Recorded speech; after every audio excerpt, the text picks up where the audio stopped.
Hi everybody, how you all doing? Hope you're all well. Everyone's okay? Yeah, cool.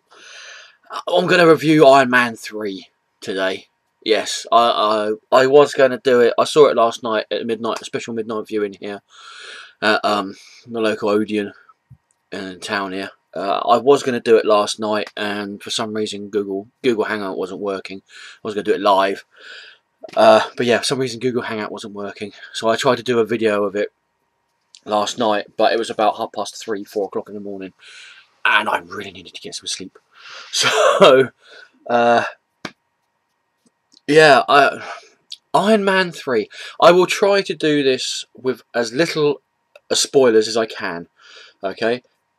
But I will say now, possible spoilers ahead, okay? If you don't want Iron Man 3 spoiled for you, you don't want anything about this film or anything, then stop watching now, okay? Or click to right to the end. Yeah, I will try and do this without any spoilers, but I can't promise anything, okay? I'll just paint a picture for you. I got to the cinema must have been about 11:30, and there's a big shop next door to it, and I thought I'd pop in there and just have a mill around and that, because I was a bit early. And as I was walking around there, it was like 11:20. I actually got to the cinema, and as I was milling around the shop, which is a 24-hour shop, there were some people in there that obviously were going to the cinema to see Iron Man 3. There was a guy who had a Superman hoodie on, which I thought, oh, okay, comic books, right, okay, I get that. Wrong company and completely wrong hero, but yeah, that's right. There was a girl there with a Captain America t-shirt on, and I thought, okay, getting closer. You know, I think I was the only one who actually wore an Iron Man t-shirt. Yeah, just painting you a picture. We got in there. I got in there. I was the first one in there as well. And I sat down, had my popcorn, had my drink and everything, and people started milling in and everything. And oh man, do they have a load of adverts in the front of it? Oh my goodness, that's so many adverts. But yeah, anyway, yeah, this was the 3D, the real 3D version, which I remember saying in a previous video that it was completely lost on me. Because I've got a dodgy left eye, and it was completely lost on me. I had the glasses and everything, which I'm glad I did have, because even though 3D is supposed to be now, it's all singing, all dancing, you don't need to wear the glasses to enjoy the movie. If you're in a 3D movie, you know, watching a 3D film, you do need the glasses, because otherwise you still get a slight echo on the picture. I took my glasses off halfway through the movie just to see what it looked like without having the glasses on, because like I said, the 3D experience was completely wasted on me, which I knew it would be. And I took the glasses off, and you could definitely see a slight echo, so I quickly put them back on again, because it would have just given me a headache halfway through the film. A little bit like the film itself, actually. Well, no, that's unfair. Paramount, the Paramount emblem come up on the screen, and I knew we were going to possibly in for a bit of a bumpy ride when they brought out the song "I'm Blue" by, and I can't remember the band's name. Yeah, the one that "I'm Blue." Yeah, that one. Yeah, but it was explained, because at the beginning of the movie, it's a flashback to how Tony Stark was in 1999, and that song was fairly big in 1999. So, you know, so it's New Year's Eve on 1999. Tony Stark is doing what Tony Stark does best, pulling the ladies and taking them back to his place, and you know what Tony Stark does really with the young ladies. There's lots and lots of things in this movie that, if you know the comic books, especially the recent comic books, then you will go, ah, I know what's going to happen here. There's something that one of the main characters says to Tony Stark at the beginning of the movie, probably about 5 to 8 minutes into the movie, maybe 10. You know, something that they say to him, which anyone who's read the comic books, and like I said, anything recent within the last like 5 years or so, will go, I know what's going to happen here. And you won't be that far off wrong, actually. Ow, energy drink in the eye. Ow. So, yeah, we get back to the modern day, and it turns out that the American soil is being attacked by terrorists. One particular terrorist, actually, the Mandarin, played by Ben Kingsley. As the Mandarin, Ben Kingsley is a pretty good character. He's a pretty good. The Mandarin is a pretty good character. And when you see the movie, you'll understand why I emphasise the Mandarin is a pretty good character. and Ben Kingsley plays the Mandarin really well. Later on in the movie, you will understand why I emphasise the fact that Ben Kingsley plays the Mandarin very well. All right. Yeah, lots of special effects, lots of fighting, lots of people getting blown up, and sort of like weapons of mass destruction on American soil, and all this sort of stuff going off. Pepper Potts in an Iron Man uniform. I will say now, she is not rescue. She does rescue Tony Stark, but she's not actually rescue, and she only sort of like does it for about 2 minutes, sort of thing. Yeah, but yeah, what else can I say that ain't going to spoil the movie for you? There's a part not halfway through, just before halfway through, where you get the obligatory sequel, Annoying Kid. Yes, it's got one of those in it. Yes, I know. You can tell that Disney has taken over the picture. Yeah, from what I remember, I don't think. Let's have a look. I got Iron Man, the first Iron Man movie here. I don't think Disney. Yeah, no, Disney didn't have anything. Disney didn't have anything to do with the first Iron Man movie. I think the first Iron Man movie, if I remember correctly, come out before Disney bought Marvel Comics and everything to do with Marvel Comics. I should have really sorted this out before I started doing this video, shouldn't I? But yeah, you can tell that this is the first Iron Man movie that has the Disney influence in it, because it has an annoying kid in it. Exactly. I will just verify that information for you once my computer decides it's actually going to work, because like me, it's a bit iffy at the moment this morning.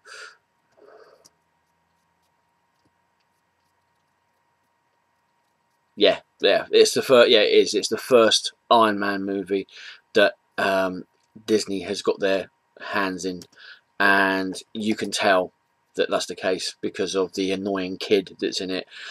I know what they stuck him in here for, for emphasis for the children that's going to go and watch this movie, even though in the UK it's a 12A, and this kid looks like he's about 10 or 11, and he's not even really a pivotal part of the story. He's more exposition.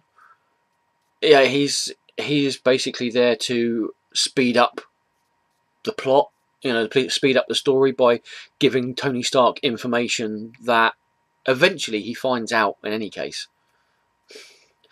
What else can I say? There's a big reveal near the end of the movie regarding the Mandarin, which is why at the beginning of this video I said Ben Kingsley plays the Mandarin really well. If I say, do anybody remember seeing that Michael Myers movie, Pitka, the Love Guru? Had Jessica Alba, Michael Myers. It had what's his name, Justin Timberlake in it, and it had Vern, the little guy, you know, that Vern. I can't remember his name, but he was in it as well, and it had Ben Kingsley in it as Pitka's sensei. Yeah, well, that character, uh, yes, which I found pretty annoying, actually. Personally, you've got a character that, in his time, was probably the third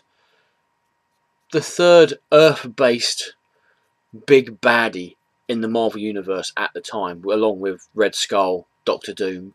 The Mandarin was a fairly big deal back in Marvel in the sort of like the 80s and that, in the 70s and 80s. So to have them treat that character like that, it was a bit of a, oh really? And I've got to say, Guy Pearce's character, there was, even though he was obviously another main character, there was a slight hint of campism. Campism, is that a word? I don't know. Campness. There was a slight hint of campness in Guy Pearce's character, and it, as in the Batman, the TV series campness. Not a lot, not out and out flamboyancy and sort of like the Riddler and the Joker sort of like campness, but it's almost like they injected him with a little bit of that sort of campness. The whole movie isn't played as straight as the first two Iron Man movies, and I think possibly this is one of the reasons why I had such a high expectation going into this movie, because I made the mistake of watching the first Iron Man movie before I went to the cinema. Again, it's one of those moments where I have this great idea of, I can watch all the movies with Iron Man in it before I go see the cinema.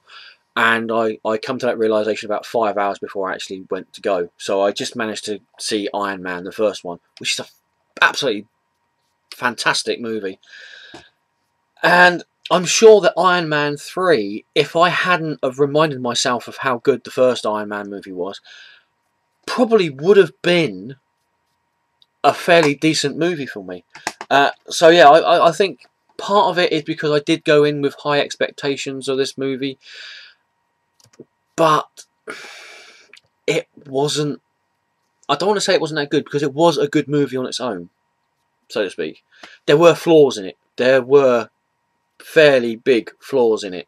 Like I said, the annoying kid, the way they treated the Mandarin, the slight campiness in the whole movie, really. There are a lot more jokes in this movie than in previous Iron Man movies. I know that there have been some laugh out loud jokes in Iron Man and Iron Man 2, but this movie was literally pebble dashed with them. It was from the very first second of the movie right to the end. It was all just pitted with jokes and jokes and jokes. Again, not a bad thing, but when you compare it with the first two, yeah, it doesn't really make much sense why they. I can see why they lightened the tone of this movie, because again, Disney got their act, in on the act, and they're trying to make it family friendly. Whereas the first two Iron Man movies didn't need to be family friendly. All it needed to be was to really please the comic book fans, to get their bums on the seats and for them to enjoy it. What else can I say? You see, I'll tell you what it reminded me of, and there's going to be some people out there who are going to sit there and think, what the hell? What movie? What? If you don't know what these movies are, Google them, okay? Iron Man 3 reminded me of the old 1960s spoofy spy sort of movies. Not necessarily out and out they weren't necessarily out and out comedies, but they were spy spoofs, espionage spoof sort of like movies. There was two, Our Man Flint and In Light Flint, which had James Coburn as the main character, which was supposed to be a sort of, I believe, a sort of an American answer to James Bond. They only did 2 movies of that, and on their own, they are good movies. The Flint movies are good, not necessarily comical, but they are good spy espionage with a hint of comedy in them. But yeah, if I had to liken Iron Man to any movies, I would have to say it would be like the Armand Flint and In Light Flint movies and Casino Royale, not the new Casino Royale that was out a few years ago, but the 1960s David Niven, Woody Allen, Peter Sellers Casino Royale that was out in the 60s. That one, yeah, you see where I'm coming from here. Uh, Again, I don't want to bash the movie because in its own right it was an okay movie. There was lots of action, the special effects on there were brilliant. The bit at the end, I mean, you've all seen the trailer now. The bit at the end where you see all the Iron Man uniform outfits and that go around this like oil rig sort of thing was just absolutely spellbinding. You know, to see all the Iron Man armors and that around was brilliant. And like I said at the beginning of the video, there were a lot of nods to the comic book. I don't know if you remember the red and white Iron Man outfit from the late 80s, early 90s. That one, that makes an appearance in the movie. It's only in there for about 3 or 4 minutes, whilst at the end when the big battle happens now, but it does make an appearance. You've probably also seen the Hulkbuster armor, which is in there, which is brilliant. I mean, I think there must be the make of armor, Iron Man armor that Tony Stark is on at the moment. I think is Mark 42, because you know, and he's just built all these different Iron Man armors to compensate for anything that could possibly happen around the world at any time, any when. Mainly because of the Avengers, what happened in the Avengers movie, and there are a lot of references back to the Avengers movie. There are a lot of references back to the Avengers movie. It's almost like, apart from the fact it didn't have Captain America, Thor, Incredible Hulk, Hawkeye and Black Widow in it, it could have quite easily have been Avengers 2 with the amount of referrals back to the Avengers movie in it. And again, I can see why they would have done that, because it's the first movie since, you know, the Avengers come out. So, you know, I can see why they would have put in at least a few referrals back. But there did seem to be a lot of referrals back to it, which I think they could have done without. I think it would have possibly made the plot run a bit quicker. And yeah, you could have quite easily have said it, mentioned it at the beginning of the movie, or you know, after the flashback bit. You could have possibly mentioned it in the middle just to remind people. But this kept on and on and on and on all the way through the movie. Oh, is this what happened in New York? Is it like what happened in New York? Remember that wormhole? Remember this? What happened in New York? And it's like, yes, we all remember what happened in New York. Shut up about it. That's how I felt. Anyway, that's how I felt. Anyway, on a whole, it's a movie that could have done a lot better, personally. And again, I can definitely see the Disney influence in it. I hope that they don't have that much influence in Thor 2. I don't think. I've got a funny feeling that they won't. But looking at the trailer for Thor 2, Thor: The Dark World, I think that's gonna be fairly okay. Whether they bring out a Thor 3, and that's going to end up like, oh, here's the cute little kid that's going to go around and help Thor, you know, little Thor boy or whatever you want to call him. You know. Same with Captain America. Captain America 2 is supposed to be more of a spy espionage movie, and I really, really hope that Disney let Joss Whedon just get on with it with the Avengers 2, and don't start sticking their nose in and going, oh, you know, could you just put a kid in there, you know, and could you just sort of like do this and make it more friendly for children and that? Because, yeah, right, at the end of the day, it's a Disney movie, and yeah, it's supposed to be an action-packed family movie to a certain extent, but you don't need, you know, Disney. You've bought Marvel, you're raking the money in. Just let Marvel do what Marvel Studios do what they want to do with it. Don't stick your nose in, okay? Just let Marvel Studios carry on with what they were doing before you got your sticky beaks into it, alright? On a whole, if I had to rate it, I'm not going to give it a mark out of 10 because it would be a very average movie. I'm going to give it, well, even if I give it a mark out of 5, it's going to be a very average movie. I'm going to have to give it a 3 out of 5, really. It's okay.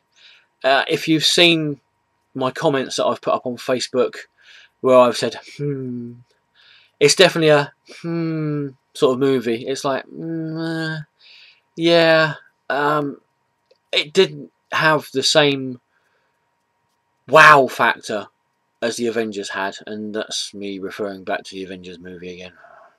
See what I mean by lots of referrals back to the Avengers movie? Yeah, it didn't have the wow factor of the previous Marvel Wave movie that it was out last year. But it could have been a heck of a lot better if they had kept the Guy Pearce character and played him straight rather than having a slight campy quirkiness to him.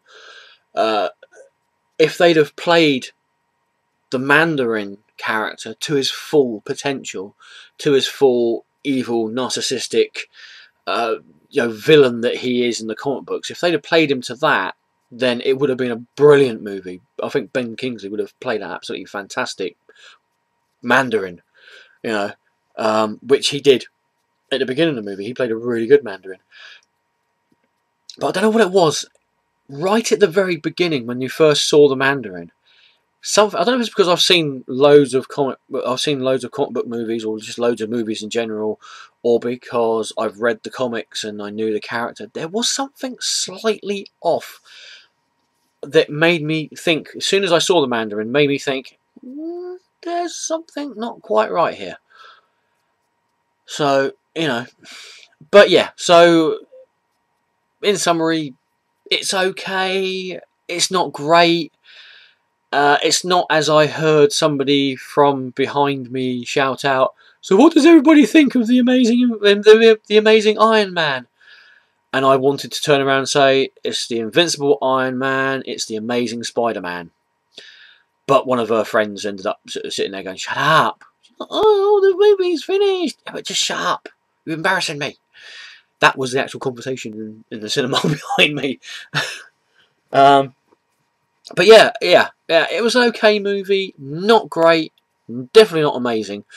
And the only thing I'm going to be taking away from this is, how are they going to resolve what happened at the end of the movie with Tony Stark, so that he can appear in the Avengers 2? If indeed he does appear in the Avengers 2. I'm imagining he would do. But yeah, there is definitely something at the end of the movie that make you think, how the hell are they going to get him into the Avengers 2 then, if that happened? Oh, and stay right to the ends of the credits. Yeah, where there's a massive, all the names that come up, and there's a massive block of people that comes up near the end. Stay right to the end of the credits. That it's nothing really that gives anything away for the next movie, or what could possibly happen in Guardians of the Galaxy, or anything that might happen, pertain to what might happen in Avengers 2. But it's a funny little bit for people who stay right to the end of the movie. Yeah, so there you go. Oh, and something else as well. The end credits as well definitely cemented my feelings that this was trying to be played as a campy 60s spy espionage movie. Just watch the credits at the end and you will understand what I'm saying. Okay. Yep. So there you go. Like I said, I didn't want to. Hopefully, I didn't give too many spoilers away in that review, and hopefully, I wasn't too vague as well with it. So yeah, please feel free to go and see Iron Man 3 at your local cinema yourself and make up your own mind, because this is only my personal opinion on this movie. And I would hate to think that somebody out there is watching this review video and sitting there thinking, wow, he didn't say it was that good, so I'm not going to bother going to see it. Go to the movie. It's like anything like music or a book or a comic book or anything like that. Go to the movie and make up your own mind. I'm just giving you my point of view on it, really. And your point of view could be completely different to what I'm looking for in a movie, an Iron Man 3 movie. So yeah, go and see it. Seriously, if you really are that interested in seeing it, go and see it. You know, just don't take my word for it. That's just my own personal point of view of what the movie was like. Right, I'm going to go and try and wake up now because I've had about 4 hours sleep. Hence the energy drink. So I'll probably be bouncing around all over the place in a minute. Yeah, thanks for watching. Any comments anybody wants to make, please feel free to comment section down below. Again, I apologise for not doing a live review video last night, but Google Hangout was playing up and I was knackered and all that stuff. Yeah. So sorry for anybody who did see me up on Google Hangout. I apologise, but Google Hangout just went on me, so I ended up turning it off. It wasn't working. Yeah, sorry, on the tangent there. Comment section down below. Love to hear what you think of it. If you've seen the movie already yet, or if you haven't seen the movie, let me know what you think of what I've said, if you want to. If this is the first video of mine that you've seen on my channel, if you want to, there is a subscription thing about here. Big long bar says subscription. Is it here or is it down there now? I think it's down there now, isn't it? Yeah, I think it's down there. It's not up here. They've moved it. It's down here now. Yeah, right about here. Sort of this area, I think. Yeah, yeah. Press the subscription button. I do comic books and everything. If this is the first video you've seen of mine, then thank you for watching. Please subscribe. Thank you everybody who subscribed so far to my videos. You're all wonderful, amazing, fantastic people, and I love you all for subscribing to me. And yeah, if you liked my video, like this video, thumbs it up. Love thumbs up. And as I always say, if you didn't like the video, feel free to thumbs it down. It is a free world after all, and anybody can do whatever they want in it. So if you want to, thumbs it down. I don't care. But one thing, if you do thumbs it down, put in the comment section why you thumbs it down. It doesn't take that long to type in there. You ain't got a bloody clue what you're talking about. You know, just if you thumbs it down, please be courteous. Say why you thumbs it down. Yeah, so I'm going to try and wake up now and see what the rest of the day brings for me. Take care. Enjoy whatever movies or whatever comics you read. And I'll see you soon. Ta-ta for now.